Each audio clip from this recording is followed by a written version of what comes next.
What's up, my friend? Welcome to Guided Productions. My name is Sean, and today we're entering step 2 in our series of how to edit a video from scratch. Now, last week we got ourselves started by managing and organizing our files in our computer. Not super fun, but we had to lay the groundwork for what's to come.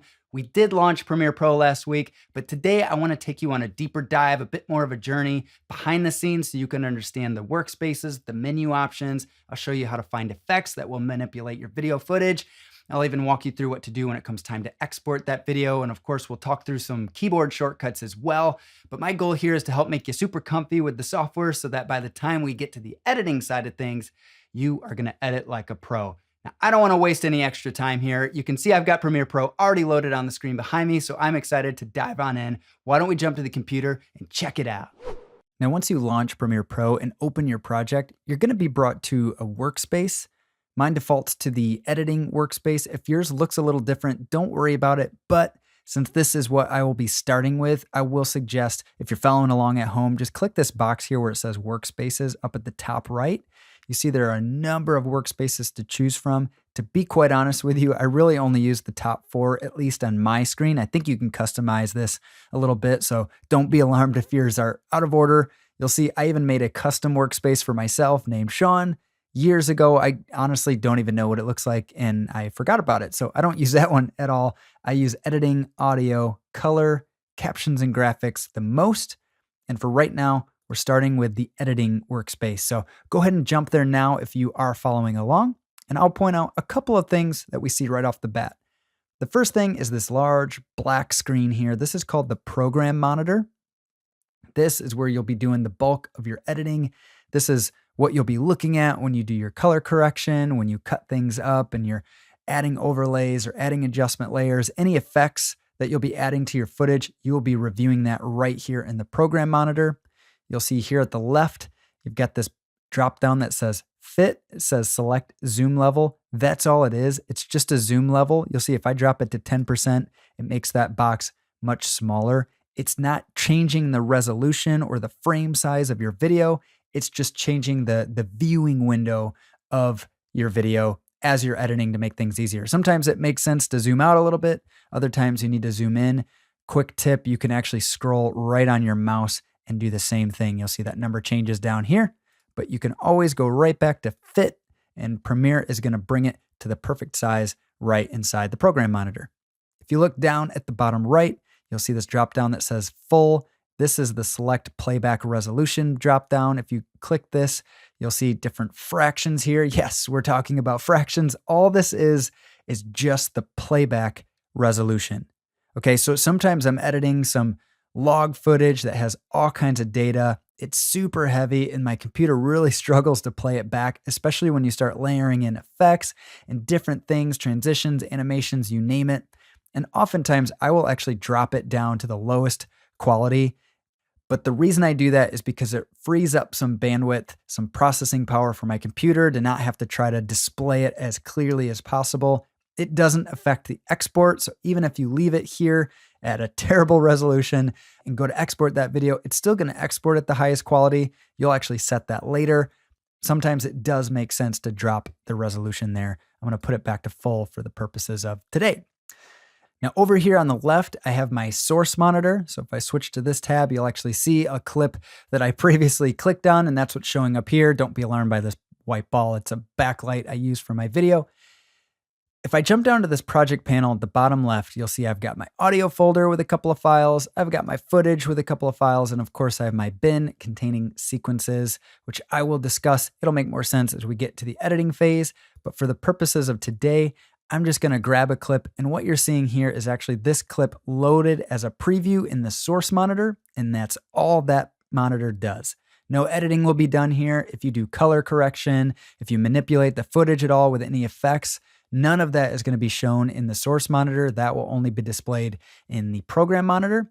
So for example, I will take this video. I can drag the whole video. I can select this little film strip to drag video only. I can select the audio wave file to drag audio only.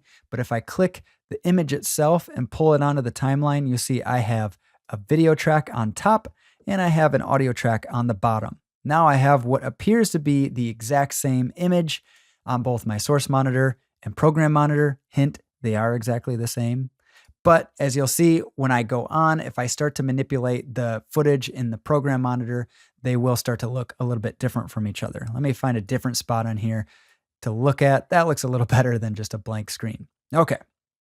So now that we understand our source monitor a little bit, I want to say that this panel is really useful because you can actually toggle between your source monitor to review original footage and the effects control panel, which if I highlight my clip, you'll see that it unlocks a whole other library of features. I have cropping effects, I have masking effects, I have position and scale. And so all of these tools are used in the editing phase. If I want to make things bigger or smaller, I can always revert it back to the original space. I can bring it left and right. I can raise it up and down, and this will become handy in the editing phase, especially as you start to bring in other clips and layer things together. So that is going to be your source monitor and your effect controls panel. Now down here in the middle, you do see the timeline. I know we talked about this a bit in the last video. You're going to start with 3 video tracks and 3 audio tracks. Video always goes up, audio always goes down. I don't believe that there's a limit to the number of tracks that you can have. At least I've never hit it. So if you have, please let me know. All that to be said is you can add so much within Premiere Pro in terms of effects and layer upon layer upon layer. Sometimes I feel like I'm baking a cake here. So never feel like you're going to run out of room. I know it only shows 3 tracks now, but as you start to bring on more and more videos or audio tracks, it will automatically bring those in for you. Now, I want to start talking a bit about some keyboard shortcuts. You'll see that I have this teeny tiny little middle bar here. These are some of the quick tools that you'll use most often. For example, the razor tool to cut your video. If you hover over it, you'll notice that it actually has a little letter C. So if I push C on my keyboard, you'll notice my cursor, my arrow is going to turn into a little razor tool. And there it is with a red line. And I can just come right to my clip, anywhere in the clip, and I can just click. And you can see there that it separated that clip. Now, if I want to just toggle right back to my cursor, I can either click this button here, this little arrow button here, or if you see the selection tool has the letter V, I can push V on my keyboard, and now the selection tool is selected. So again, C for my razor tool, V for my selection tool. Another tool I will use quite often is called the Ripple Edit tool. If you push the letter B, you can hover over here and see Ripple Edit tool B. What this does is as I start to drag part of this clip away, it's automatically going to pull everything on the timeline over the same distance that I drug out, which can make your editing much, much quicker. I am going to do Command Z, Command Z, Command Z, because I don't need to do any of those edits right now, and I need to undo what I just did. I'm going to go back to my selection tool and show you one other keyboard shortcut that might come in handy, and that's the letter T. While it doesn't show anything right now, you see that I do have it active down here. It is the type tool. So now if I come up to my program monitor, you see I have a little cursor icon where I can click in here somewhere and I can just start typing, let's say, welcome to Guided Productions. And there you have it. Super quick, super simple. If I click back into my timeline and hit V, I am right back to my selector tool. So no harm, no foul. I'm not adding more text on screen. It automatically added this text layer, which you can manipulate as well. If I make it biggie size, you can push the plus and minus keys to zoom in on your timeline or zoom out on your timeline.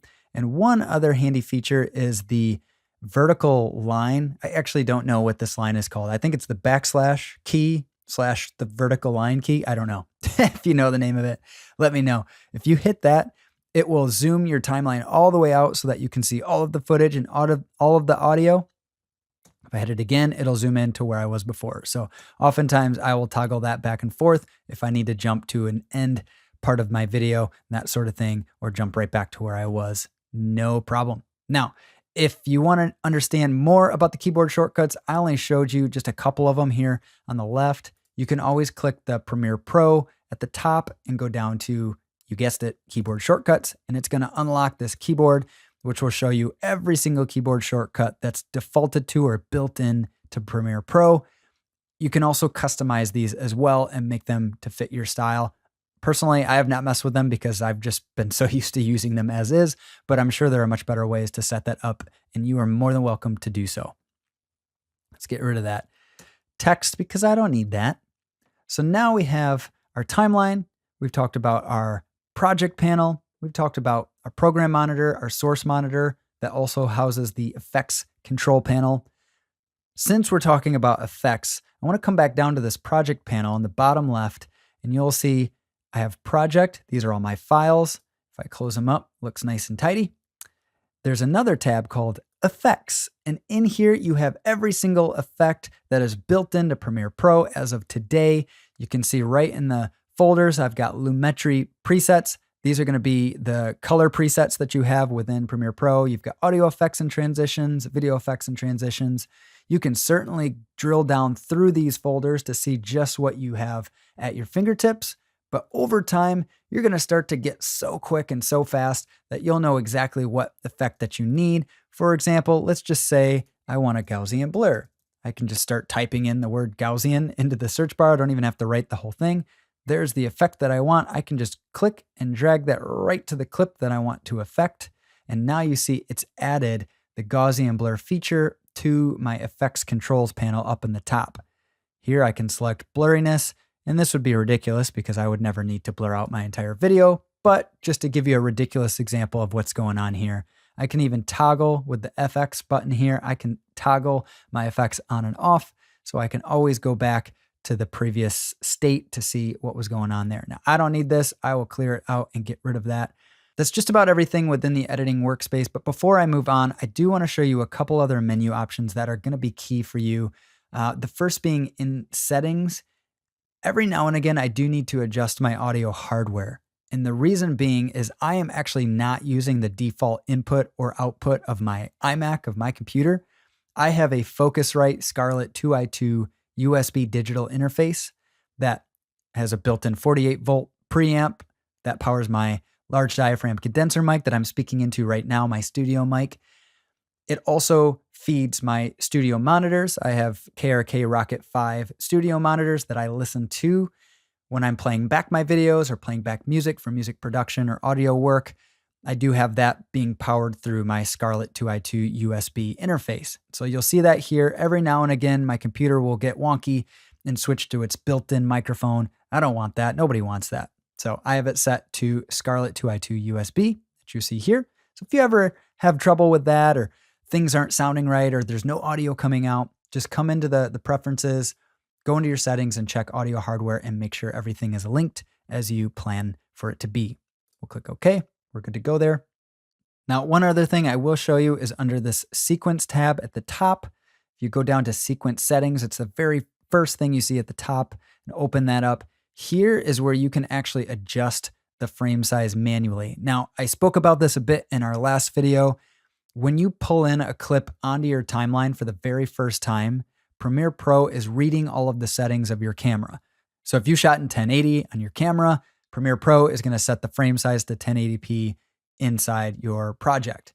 Now, I shot this on 4K, so you can see here that I have 380/40 horizontal, 2160 vertical, the 16:9 ratio. This is essentially 4K resolution.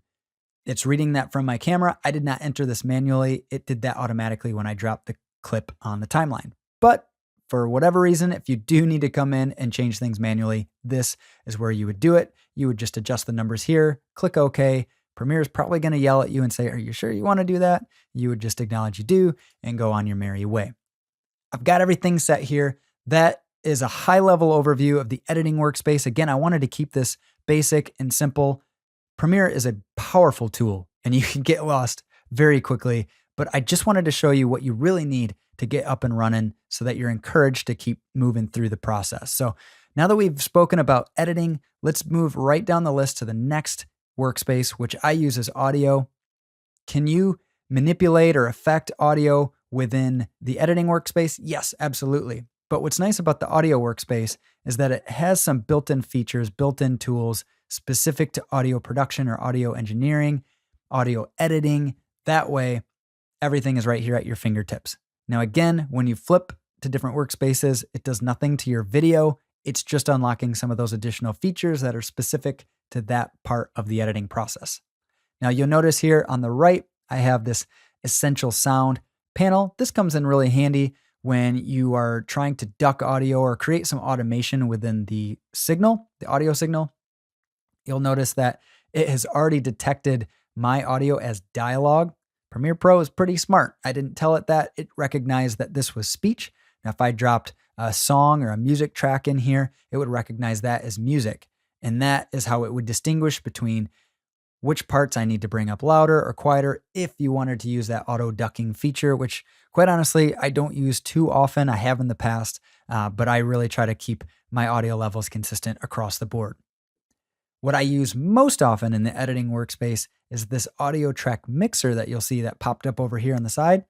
If you're following along, yours probably looks something like this. You got to toggle that little tiny arrow here at the left to show or hide the effects and sends. So if I click that, it opens up this extra panel for effects. And right in here, you see I've already grabbed the couple, but you can grab any type of audio tool that you can imagine, from a mixer, channel volume, de-esser to get some of those harsh sounds out.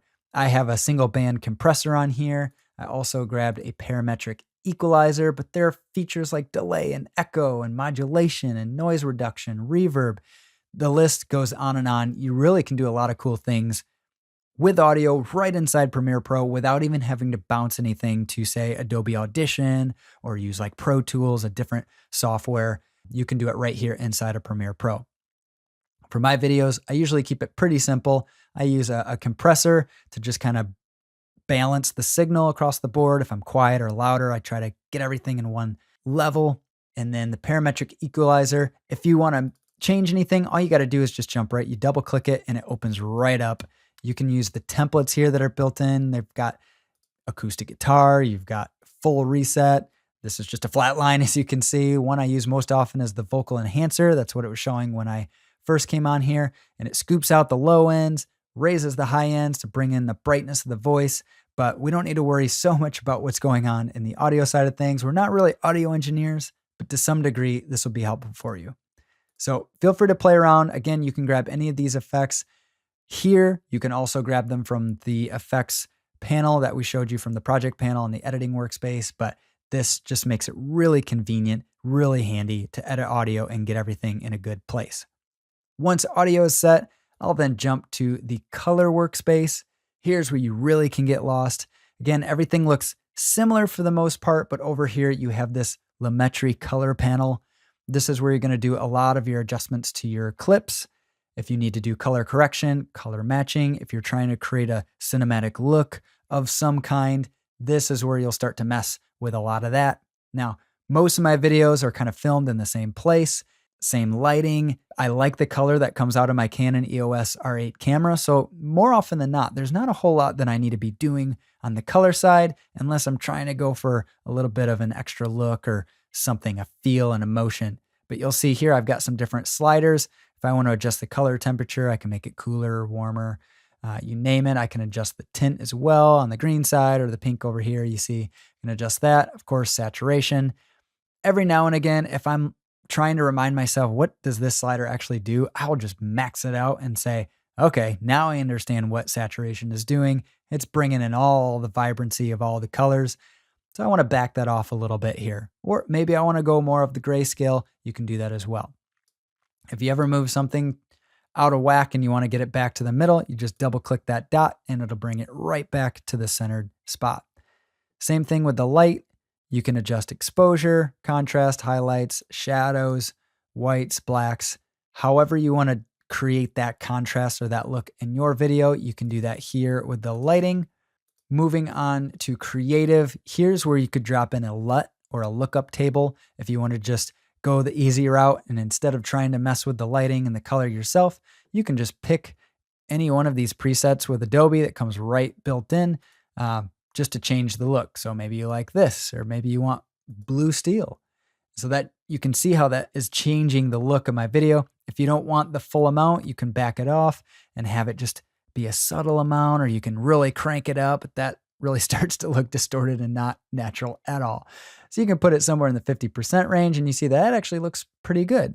Once again, we have the effects button where you can toggle this on and off.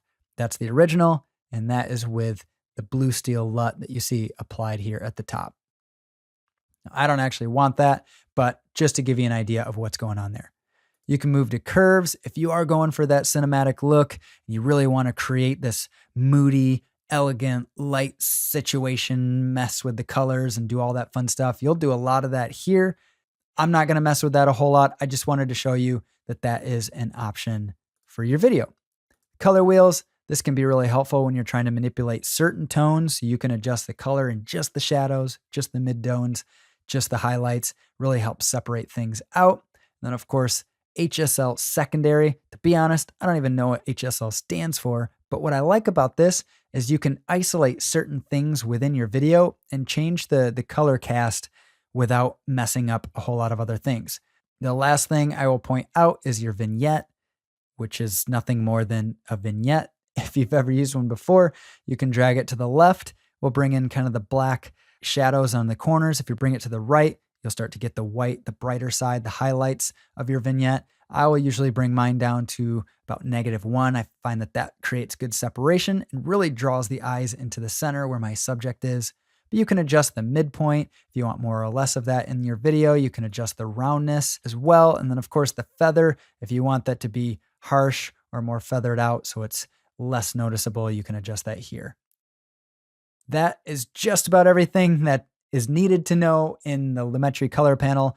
You will likely not get past the basic correction depending on what camera you're using or style of video you're trying to create. I almost never go beyond this for, say, my YouTube videos, but there are instances where I've done client work where it has made sense to go a bit further into the color space. The last workspace I want to talk about is captions and graphics. Again, everything looks relatively simple, but you are going to notice a couple of different things here. On the right, I have these graphical animated templates that are just built right on in. I've got lower thirds. If you want your name to pop up and animate, it looks really cool. I've got a title here. Remember when we used the typing tool in the very beginning and I typed out "Welcome to Guided Productions"? You can just grab this basic title and drag it right onto your timeline. I will slide myself over here and you'll see there's my title, your title here. You can just click right in that box and just like anything else, hello, I can't spell friend. And just like that, I've created my title. Now, don't be alarmed. That's not where we want it because we can go to our effects controls. That's where you're always going to go to mess with anything on the screen, whether it's the video itself, whether it's text or other layers. Effects controls, I will just select my text and now I can change the position up or down. I can make it smaller or bigger, whatever you want to do, you do right there. Now I do want to go back to my text because let's say I want to create a caption track. I want subtitles in my video. Well, you notice right here under text, I have transcript, captions, and graphics. If I start with transcript, I just click the button transcribe. Premiere Pro is going to play through my video quickly, by the way, and figure out all of the dialogue and put it into written form. It's pretty cool what modern technology is doing these days. I don't have to type out all of my subtitles. I just click transcribe and Premiere is going to create a written transcription of the entire video. From there, I'll go to captions, click the blue button that says create captions from transcript. Premiere is going to look at all the data from that transcript and create a new video layer, a new video track specifically for captions based on the transcript. What's cool here is I can actually then go in and manually edit. Say they got my name wrong or something doesn't look quite right or I don't like how it's balanced on the screen. I can go in and make further adjustments as needed. But for the most part, it's pretty darn good and you don't have to do all that manually. Friend, as promised, I'm keeping it elementary. I'm trying to keep it simple.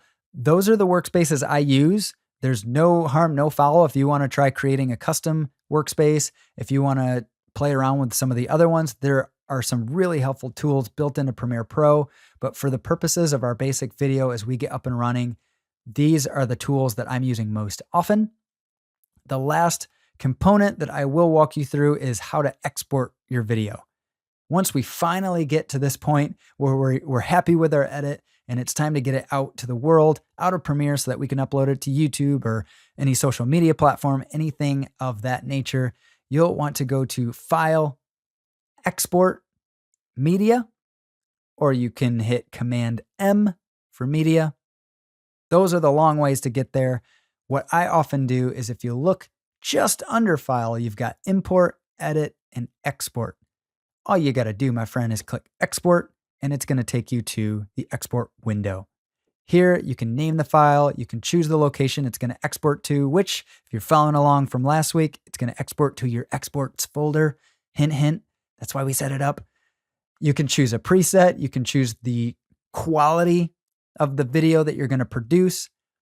You can even go so far as to add another LUT, another look over top of your video. Right here, you can add an image overlay. This is where you're going to throw in a watermark if you're doing some client work and you don't want them to run away with your video without paying for it. If it's just an initial round, a rough cut, and you need some feedback, you can throw an image overlay or a watermark on top of your video. Same with text or even a time code. I really like to do this for client work because then they can reference specific points of my video, and that helps me find where I need to make the edits much quicker. We talked about captions a little bit. Now you're going to see this is grayed out because I don't actually have a caption track yet in this video, but for whatever reason, Premiere Pro defaults to burning the captions into the video. What this means is when you export, the text is going to be written into the video. There's no way to toggle the subtitles on and off. I don't know why you would want that, but I like to give the viewer options to turn those on and off because they can be distracting. If I had a caption track, I would be able to come in here and click the drop down, but since I don't have that, it's grayed out. In the drop down, there's an option to select Create Sidecar File. That is what you're going to want to do. It will then export into a separate .srt file specifically for subtitles, and YouTube, for example, reads that very nicely. Highly suggest going that route. Once you're happy with everything that you've done up to this point, you've got your file named, you've got the location picked out, you've got the video quality ready to go, everything is in place. All you got to do, my friend, is hit export and wait. Now, depending on how fast your computer is, the processing speed that you have, my computer is a bit dated. It will take a moment. Yours may be much quicker. That's cool. Depending on the size of your video and the quality of the output, it will take some time, but Premiere Pro is going to do the work for you. I'll go back to the editing workspace just to leave you here back from where we started. Friend, this is a high-level overview of Premiere Pro. Like I said, it is such a powerful tool. You could spend days navigating this and trying to play with different effects, different workspaces, and do so much. You can do animations, you can do audio engineering. There are so many cool things that you can do right here inside of Premiere Pro, but we kept it basic here today in preparation for the editing phase, which we will begin in the next video. Now, I know I said this on the last video, but I would still encourage you to keep clicking around inside of Premiere Pro. There's a lot going on in there. We really only need to pay attention to a few things, but you can certainly explore beyond that. The idea here is to just get comfortable, get familiar with what's going on and where to find some of the menu items and workspaces and understand how all the nuances work inside of Premiere so that by the time we start editing next week, you'll feel comfortable and kind of know where to find things. And friend, if you don't have time to be clicking around, don't sweat it. I'm still going to walk you through the whole process next week, and I'll outline a little bit of what I'm doing in real time. So I will be right there beside you. Now, for the times that I'm not beside you, go ahead and download your free 6 steps to creating better video guide. You can get it at the link right here. It's guidedproductions.com/bettervideoguide. There is a link in the description to make it super easy for you. But friend, I really tried to take some time to unpack the pre-production side of things, production, and of course, post-production, what we're talking about here today, to make your life a heck of a lot easier. If you're not following along with me on your next video project, you're going to want that by your side to make sure you don't miss a step. Friend, I'm so appreciative of your time. I hope you have an incredible day, and I will see you on another video real soon.